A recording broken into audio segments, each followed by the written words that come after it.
Hola, soy Alfonso San Miguel y en este mini vídeo voy a explicar las características básicas de los pastos naturales herbáceos anuales. Los pastos anuales o terofíticos son comunidades naturales dominadas por plantas herbáceas de vida muy corta. Su estrategia de supervivencia es evitar la época desfavorable del año, en nuestro caso el verano, por sequía, desapareciendo, pasándolo en forma de semilla. De ese modo, su ciclo de vida es muy fugaz. Suelen germinar en otoño con la llegada de las primeras lluvias.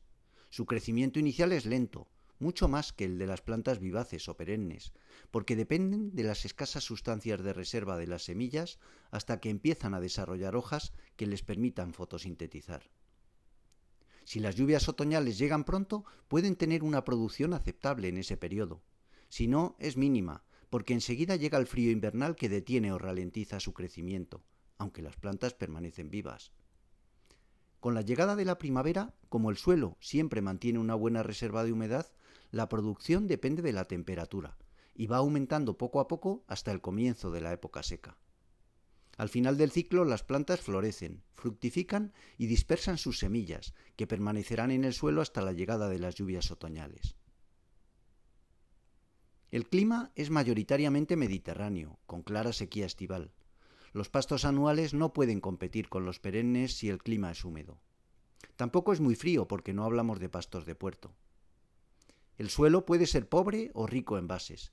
Sin embargo, los suelos fértiles suelen estar ocupados por cultivos agrícolas, mientras los ácidos u oligotróficos solo se pueden cultivar cada varios años. Por eso su vocación es más pastoral, y los pastos anuales son mucho más abundantes en ellos, en nuestro caso en el cuadrante suroeste de España. Los pastos anuales son siempre comunidades seminaturales, etapas de sustitución de bosques o matorrales. Su persistencia depende de la aparición de perturbaciones, como fuego, pastoreo o laboreo. Sin ellas, la sucesión natural impone la sustitución, generalmente rápida, del pasto herbáceo por comunidades leñosas, menos interesantes como pasto. Por eso, el fuego es desde hace milenios una herramienta habitual de rejuvenecimiento y perpetuación de estos pastos. Los bosques de su entorno suelen estar adaptados a la sequía. Son esclerófilos y perennifolios, como los encinares, o de coníferas xerófilas, como los pinares carrascos. La vegetación potencial también puede ser de matorral permanente por sequía, como sucede en ambientes semiáridos. Los matorrales que aparecen en su entorno y con los que a menudo forman mosaico son muy variados. Los más típicos son los jarales y cantuesares de Cisto lavanduletea, habituales sobre sustratos ácidos. También pueden ser los tomillares, aliagares y salviares basófilos de Rosmarinetea o los retamares y piornales de Citisetea scopario striati. Al contrario de lo que sucede en los pastos perennes, que se regeneran en buena medida de forma vegetativa, por rebrote, tras su defoliación, la persistencia de los anuales depende exclusivamente de sus semillas. De ese modo, su estrategia vital pasa por garantizar una representación suficiente en el banco de semillas del suelo. Un procedimiento habitual para conseguirlo es la existencia de altos porcentajes de semillas duras, que no germinan con facilidad y necesitan humedecerse y secarse varias veces para poder hacerlo. Otro, también muy frecuente en las especies de mayor calidad pastoral, es la utilización del ganado o la fauna silvestre, desde ovejas y ciervos hasta hormigas, como herramientas de dispersión y resiembra, a menudo facilitando la germinación de las semillas, si son ingeridas y dispersadas por las heces. Para dar idea de la importancia de estos procesos, y en especial de la contribución del ovino trashumante a la diversidad y persistencia de los pastos, basta decir que trabajos realizados por el Departamento de Ecología de la Universidad Autónoma de Madrid han estimado que cada oveja trashumante transporta aproximadamente 150.000 semillas cada año. En otros casos, son las propias plantas las que por selección natural se encargan de su propia resiembra, como sucede con el trébol subterráneo, cuyas flores, tras ser fecundadas, se convierten en verdaderos arpones que clavan y entierran las semillas en el suelo, envueltas en un manto protector de cálices estériles. De ese modo, también en estos pastos se sigue produciendo la llamada paradoja pastoral. El pastoreo, aunque implica el consumo de las plantas, es su principal herramienta de conservación, diversificación y mejora. Los pastos anuales son sistemas con ciertas deficiencias productivas, pero contribuyen de forma sustancial a la alimentación de la ganadería extensiva y la fauna silvestre en España, en particular en el suroeste peninsular, y más concretamente en el emblemático ecosistema de la dehesa. Por ello, y por su contribución a la biodiversidad, sobre todo en estructuras en mosaico, algunos han sido incluidos en el anejo 1 de la Directiva Hábitats, y son, por tanto, hábitats de interés comunitario que hay que mantener en un estado de conservación favorable, lo que en este caso requiere una gestión adecuada. La producción de los pastos anuales está muy limitada, tanto por su fugacidad como por su mala distribución estacional. En verano no producen, en invierno tampoco, o casi.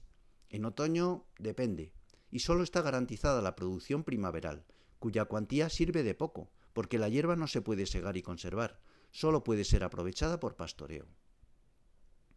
Por eso, su sistema tradicional de aprovechamiento ha sido el nomadismo, la trashumancia, que combina su pastoreo de otoño a primavera con el de los pastos de puerto, verdes en verano. Ese sistema, que se ha mantenido durante siglos y ha garantizado la persistencia y diversidad de nuestros pastos, y también de su fauna asociada, se enfrenta hoy a graves problemas, derivados en buena medida de nuestra favorable evolución socioeconómica. La mala distribución estacional de la producción de los pastos anuales implica que solo alrededor de un 40 o 50% de su biomasa puede ser realmente aprovechada por el ganado. Sin embargo, como las leguminosas mantienen bastante bien su calidad nutritiva tras su floración y secado, si son abundantes pueden contribuir a aumentar esos porcentajes de forma sustancial.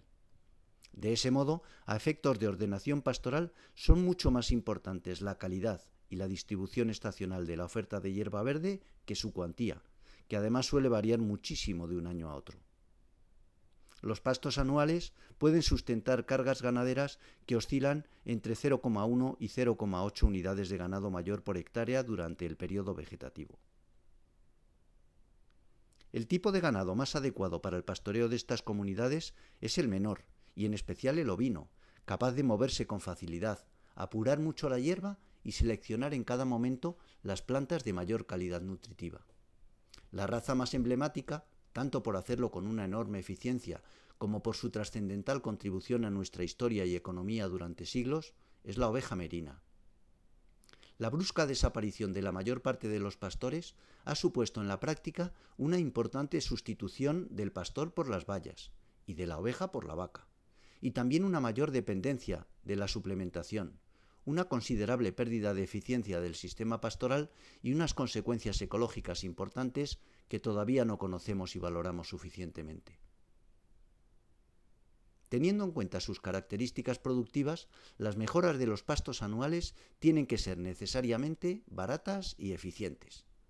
La más importante es, sin duda, el pastoreo intenso, sin ser excesivo. Este depende en buena medida de la abundancia de leguminosas, en lo que podríamos denominar círculo virtuoso, o en términos ecológicos, simbiosis mutualista. La abundancia de leguminosas permite una carga pastante más elevada, y esta, a su vez, resulta necesaria para su propia persistencia.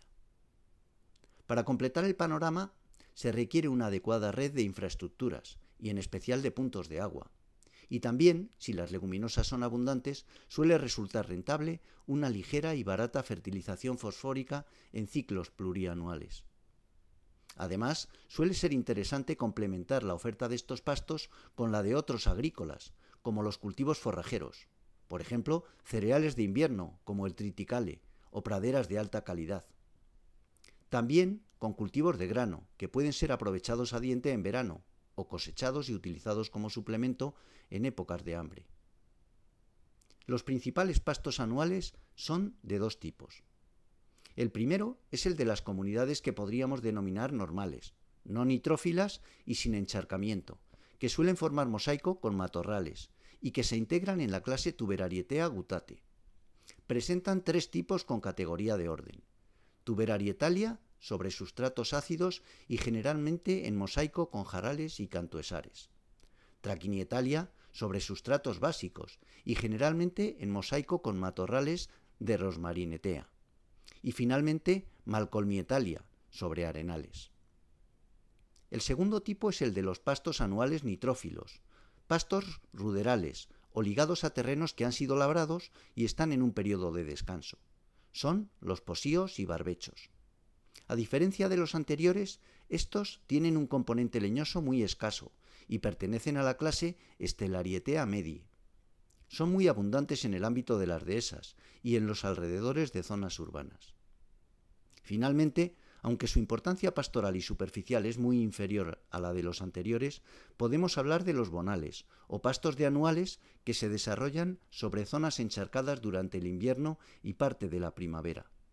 Son hábitats de interés comunitario y además prioritarios que se conocen como estanques temporales mediterráneos.